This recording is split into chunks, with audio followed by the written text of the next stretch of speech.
Purdue versus Michigan State. The Boilermakers put an absolute walloping on the number 8 ranked Spartans, 71-42.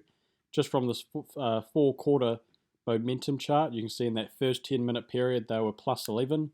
In that second 10-minute period they were plus 6.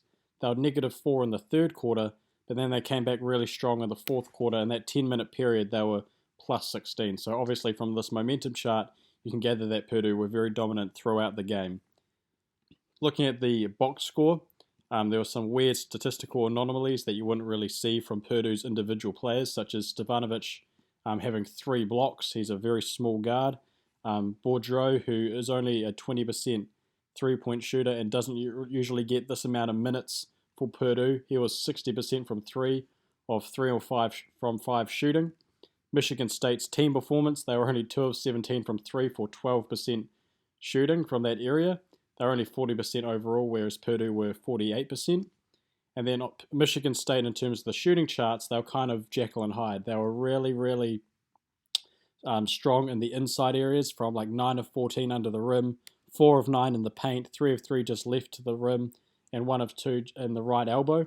But then around the three-point line, they were really weak. They were 0 of 2 from the left corner, 0 of 1 from the left wing, 0 of 9 from the top of the perimeter, and 1 of 4 in the right corner. So Purdue really locked it down around the perimeter, but struggled on the inside.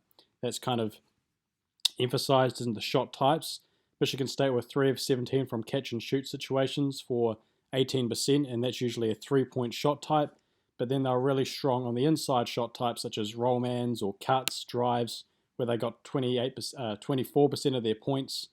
And like they were 24% of their shots came on drives, and then they also scored 24% of their points from drives.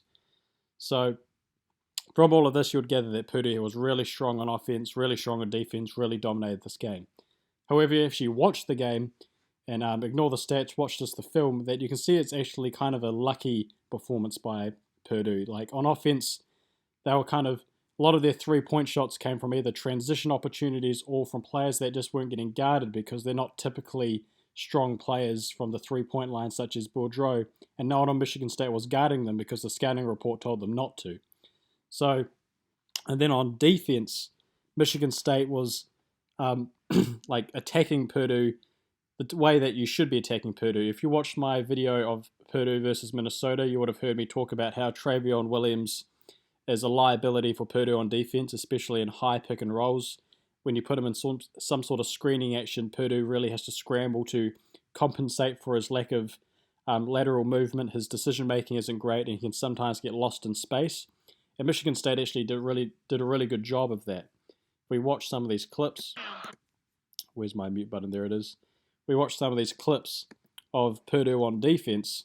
We can see that when Michigan State put Travion Williams in high screen actions, they actually got really wide open 3-point shots. So here he is. Again, in a high screen action, number 23 sets the screen. Williams overcommits. He then overcommits to the ball handler once. He overcommits to number 23, realizes he's made a mistake, overcommits back to Cassius Winston, who then finds number 23, who has a wide open 3-point shot, and he misses it. He bounces off the back of the rim. Second clip I'll show. Again, they're going to put Williams in the screening situation. I think it's Tillman, who's number 23, Xavier Tillman.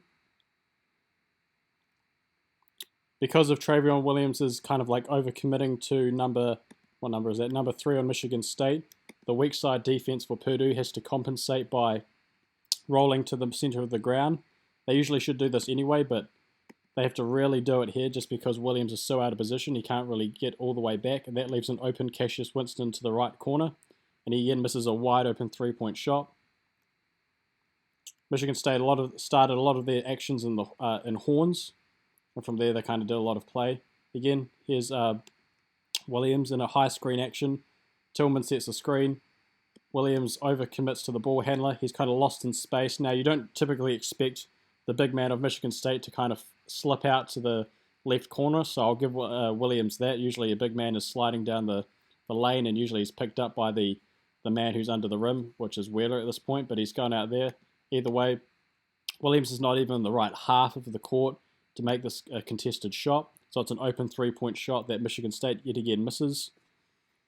And this last clip I'll show you, he gets another screen action by Tillman.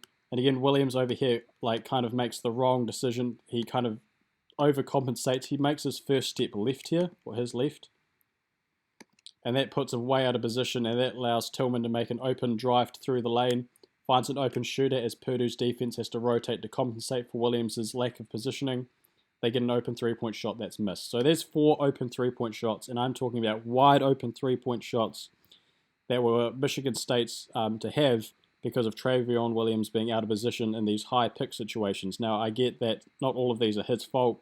Sometimes he's just a little bit ambitious in his movement, and sometimes you weren't expecting Michigan State's big men like Tillman to be, on the perimeter shooting threes. But either way, he's out of position. He's not exactly where he should be. And these open shots that Michigan State could have got would have changed the score and ultimately the game if they had made them. The last thing I want to talk about is, and this is kind of odd when you're talking about Michigan State getting blown out in this game, I do want to show one of their sets because I thought it was really good.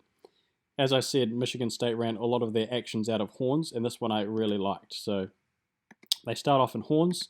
They set one screen. That man then rolls down the lane as a man usually would. The second man then sets a screen, this time Tillman, and he's also going to roll down the lane. The second man then comes back up. That's removing any sort of defense from under the rim. They're spreading the floor with 2 shooters in the corners, so those defenders have to commit to staying out there, otherwise there's going to be an open 3-point shot. So one man comes down, comes back up, the other man comes back down, and these 2 Purdue defenders are trying to compensate. One's trying to go over the screen and catch Cassius Winston, the other one's got to try and back out and defend 2 people with 1 player. They make a great pass and an easy layup. So, I was going to play that play without pausing it. 2 screens, one goes down, comes back up, the other goes back down, 2 shooters spread the floor, and it ends up in an easy layup. They run the same play again. Screen, rolls down, screen, goes down. Then that second man, because this defender has understood what's going on, this time no Joe Easton, he's going to go and follow this man, and one person stays back. These 2 shooters stay in the corner. However, this player now, Tillman, sets a screen, resulting in an open 3-point shot, and they miss it. Again, another wide open 3-point shot that Michigan State missed from the top of the perimeter. But again, I just like the play design. They're getting different types of variations out of it. One, an open layup, and then the second one, an open 3-point shot. So that's all I have from this game. There's nothing to show for Purdue's offense. As I said, a lot of it was quite fluky. They did do a lot of bully ball. Williams did get a lot of points just backing down people and just kind of laying it up over them. So that was quite impressive. However, it's not exactly schematic. It's just really good post play. So nothing to show on offense. All these windows that you see in this video, such as this output window and then this momentum chart here, there's video walkthroughs and also purchase links in the description if you're interested, along with my email if you have any questions. Thank you very much, and thank you for watching.